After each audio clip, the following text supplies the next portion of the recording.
Pada waktu pertama kali datang ke Jepang, apakah langsung kerja ataukah bagaimana? Nah, ini adalah salah satu pertanyaan dari teman-teman kita di komentar.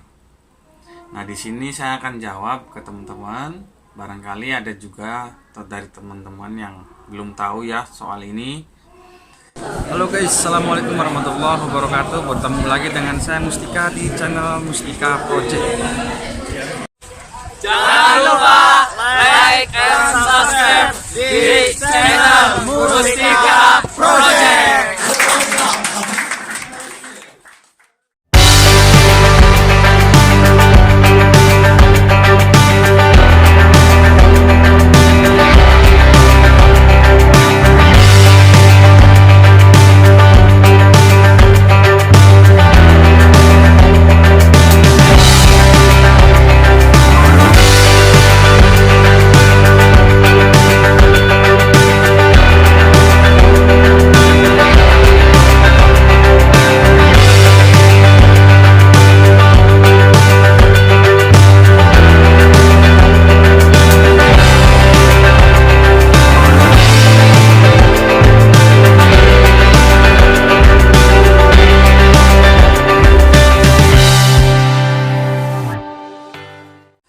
Jadi pertama kali saya datang ke Jepang itu waktu itu pemberangkatan dari LPK Minori ini tanggal 31 Oktober 2018 kalau salah ya. Ya, 2018 kayaknya. Sampai Jepang itu tanggal 1 November. Pokoknya tanggal 1 itu saya udah sampai di Jepang. Itu nggak langsung kerja, bro. Jadi pertama kali datang ke Jepang itu nggak langsung kerja, tetapi ada proses pendidikan lagi selama 1 bulan di Senta. Apa itu Senta? Jadi Senta itu tempat penampungan orang asing lagi yang baru datang ke Jepang, bro. Jadi kita itu ditampung selama 1 bulan itu untuk belajar tentang budaya dan bahasa Jepang langsung sama orang Jepangnya, bro. Nah, pertama kali saya belajar langsung sama orang Jepangnya, ya, pasti misalkan teman-teman ngerasain posisi saya saat itu sama, bengong kayak orang bego, bro. Karena pakaian nggak ngerti sama sekali mungkin ya bahasa Jepangnya. Bukan nggak ngerti sih ya. Jadi mungkin kuping kita ini belum terbiasa mendengarkan bahasa Jepang gitu. Jadi meskipun kita sudah pernah belajar selama 6 bulan, 7 bulan di LPK Minori, tapi kan itu kan kurang terlatih ya. Karena kita di LPK Minori itu hanya menghafalkan kosakata, hanya mengingat kosakata.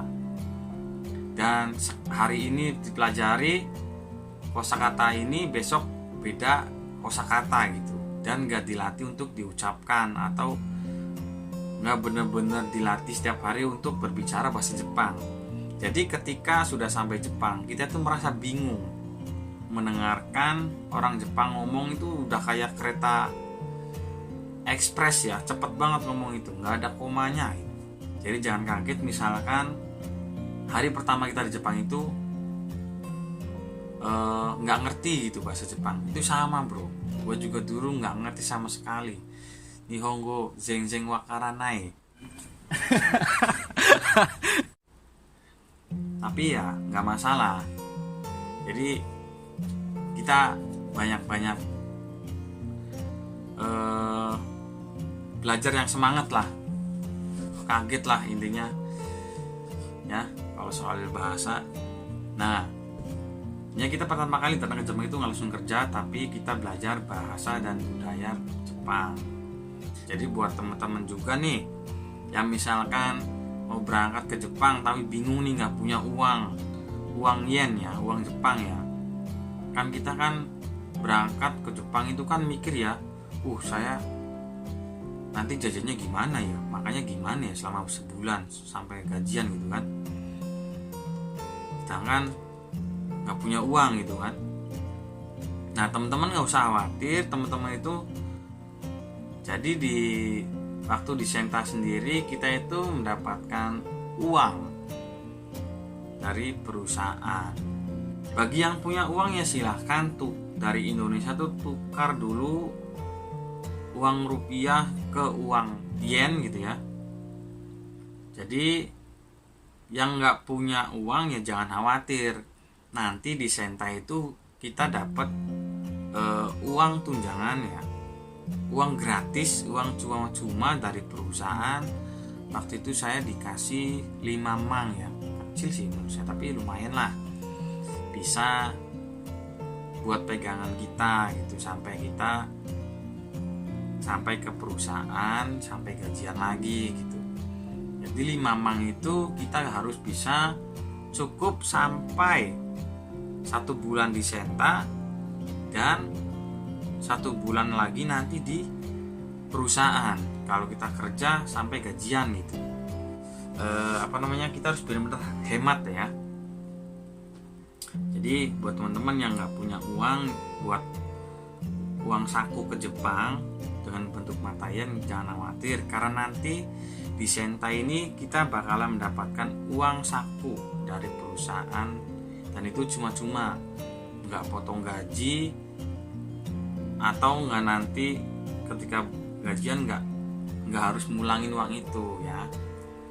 Jadi bener-bener uang itu cuma-cuma, uang gratis buat jajan kalian 1 bulan sampai gajian gitu. Saya juga dulu mikirnya kayak gitu teman-teman ya. Dulu itu saya tuh kurang informasi. Jadi dulu itu saya tuh sempat nuker 5 juta rupiah ya ke bentuk yen. Dan hasilnya itu dapat sekitar 3 mang lebih lah ya, 3 mang sekian gitu. Karena saya buat jaga-jaga ketika di Jepang saya nggak punya uang, repot ini mau jajan apa, mau makan apa gitu kan. Akhirnya saya dari Indonesia itu nukerin uang sebesar 5 juta untuk uang saku saya pribadi di Jepang. Taunya di Senta itu saya dapat uang lagi 5 mang, jadi saya punya 8 mang deh ya. Jadi sampai gajian ya sangat cukup sekali waktu itu saya itu. Jadi selama 1 bulan itu anggaplah kita itu liburan bro. 1 bulan itu kita tuh seperti liburan di Jepang ya. Cuman sehari-harinya cuman belajar. Misalkan masuk jam 8, kelar belajar itu jam 5 sore. Udah, habis itu terserah sorenya itu mau ngapain aja gitu ya. Tapi tergantung Sentanya, ada yang bebas ada yang enggak ya. Jadi kalau waktu Senta saya itu bebas, kalau misalkan udah kelar belajar itu ya nggak bebas banget sih. Jadi misal jam 5 selesai belajar itu jam 5 sore kita langsung misalnya pengen ke mall, misalnya pengen ke Alfamart, misalnya pengen keluar jalan-jalan itu bisa, asal pulangnya tepat waktu. Misalkan jam 9 malam sudah harus pulang, atau jam 7 malam ada juga yang sudah harus pulang gitu. Jadi pertama kali datang ke Jepang itu nggak langsung kerja ya, tapi kita belajar bahasa dan budaya Jepang ya, tentang kerapihan, kedisiplinan, kebersihan ya. Dibuang sampah harus dipisahkan, misalkan yang kaleng ya dengan yang kaleng, yang botol dengan yang botol, yang plastik dengan yang plastik, kertas ya kertas sama yang kertas gitu. Yang intinya yang bisa didaur ulang sama yang tidak bisa didaur ulang itu harus dipisahkan. Dan sampah makanan juga dipisahkan. Jadi di Jepang itu nanti bakal diajarin budaya Jepang gitu. Dan larang-larangan Jepang, misalkan kayak kalau misalkan bersepeda di jalan raya itu gak boleh berboncengan, gak boleh sambil main HP. Itu salah satu contohnya. Setelah misalkan 1 bulan itu selesai untuk belajar budaya dan bahasa Jepang, barulah kita diberangkatkan ke perusahaan ya. Oke, Mas Sugiarto, pertanyaannya udah saya jawab di video kali ini. Kurang lebihnya saya minta maaf. Terima kasih atas komentarnya. Terima kasih atas waktunya mau mampir ke channel saya. Jangan lupa dukung terus channel saya. Dan teman-teman yang belum mendukung channel saya, jangan lupa like dan subscribe-nya. Dan jangan lupa juga aktifkan loncengnya biar ketika saya memberikan upload terbaru, teman-teman langsung mendapatkan notifikasinya. Langsung tahu ketika saya update terbaru gitu ya. Itu saja dari saya, Mustika Project. Assalamualaikum warahmatullahi wabarakatuh.